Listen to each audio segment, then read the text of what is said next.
Hi, Joey here. Just doing a quick run through a blues song called, old acoustic blues song called Make Me a Pallet. I think it's traditional. I know nothing about it. I was intending to look the song up before I did this video, but I forgot. So I actually don't know who's done it in the past. It's a song I learnt as part of the 7 acoustic blues songs I learnt back in 1983 that I still play around with. So this is my 4th in a series of acoustic blues songs, and now we're starting to get a little bit serious. The first 3 I did are relatively accessible to most guitar players. These next ones start to become a bit more fiddly, I guess, more or less, a bit more in them, I think. They start to get a bit faster. I was just playing this one at 133 beats per minute, and I'd say that's about 90% of where you'd normally play. It'd be pushing 150 beats per minute normally. So let's have a quick run through it, and then at the very end of the video I've recorded a backing track on my Digitech Trio in the setting of folk number 2, which is really good backing, a good tempo and backing track for this number. And then I'll do 2 run-throughs at the very end. But let's run through the chords. So I've got a snapshot of not only the chords but my finger picking arrangement, which should be visible somewhere. For much of the time I might flash it on and off. I'll know where it is when I do the video editing. I'll flash it on and off as I go. So as always, I like to always start with. So now we're back to alternating bass lines.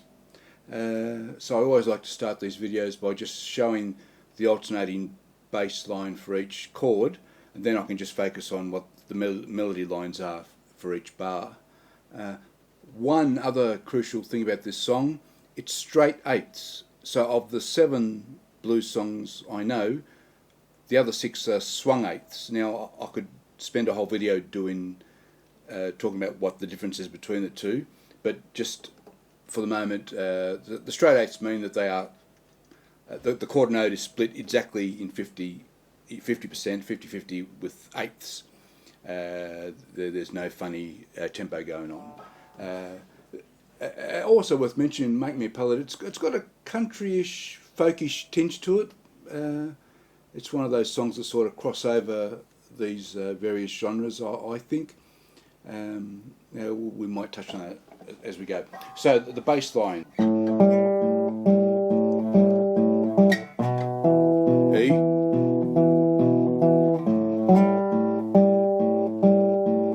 E.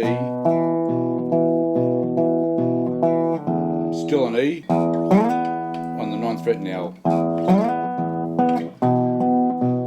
B, A, back to A,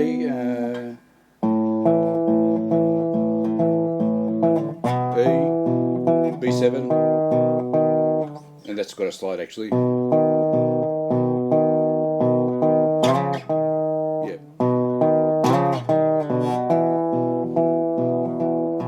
Okay, so they're the bass notes. So whenever we're on an E, most of the time we're doing actually starting with the B note and then B to E. But otherwise for the rest we start on the root of the note and go to the 5th. Except for the B7 we go to the 3rd.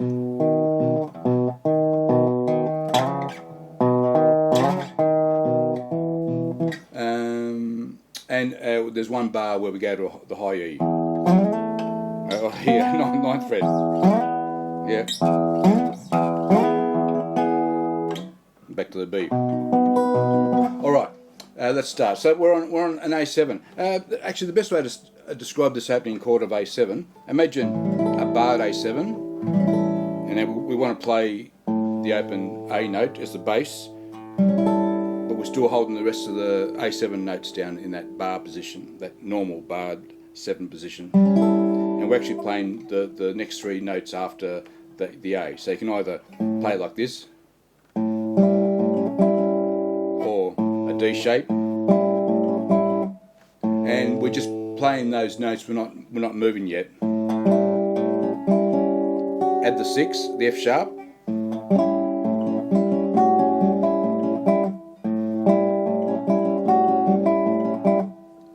I mean, it's pretty hard to explain what I'm doing there. Open A, the 3 notes.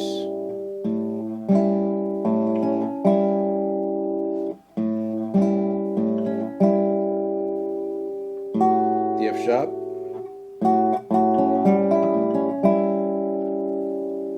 To the B, to the E. And once again with that E, we add the C sharp, which is the 6th again, and that's what gives the song country's tinge. So right through these chords, we're constantly adding the 6th, which gives that country flavour to it.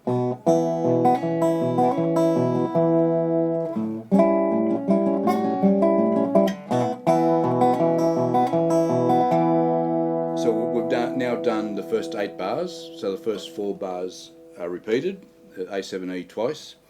Then we stay on the E and go to a high E, which sounds fantastic, I reckon. And we stay in that position for the whole bar, and you're alternating from low E to high E, so you're basically 2 octaves apart at that point. We go to a B. Imagine a B bar, a barred position, B major, but we're only playing the B and the 4 bottom strings. So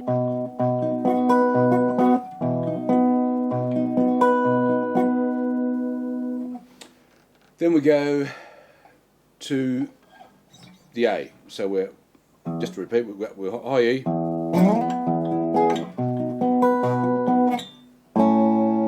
sort of bar that A because you want to hit that high A. So you're hitting in this position, you're hitting the high A and C sharp. Then when you do the alternate E, you then add in the high E.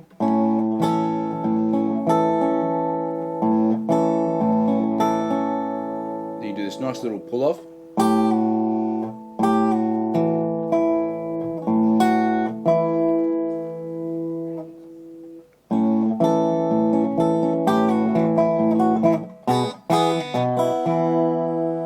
Back to the where are we?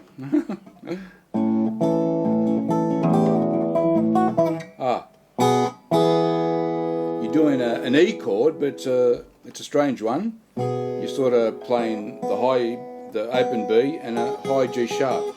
Oh, that's Will calling. Give me a sec. Oh, A. This C, that's what we're up to. So you got a open B string and the high G sharp. And then I'll quickly flick fingers to be able to do the open B and E. And then I'm in position to do that B7 bit.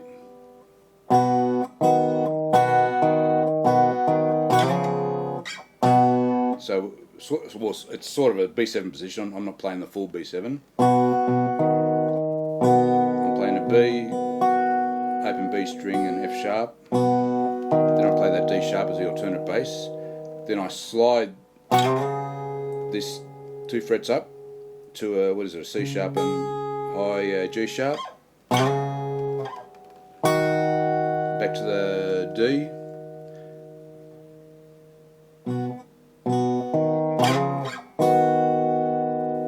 Those strings again.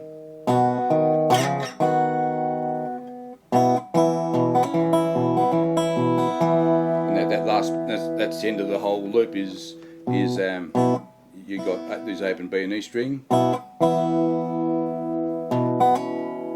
You're hammering that C sharp.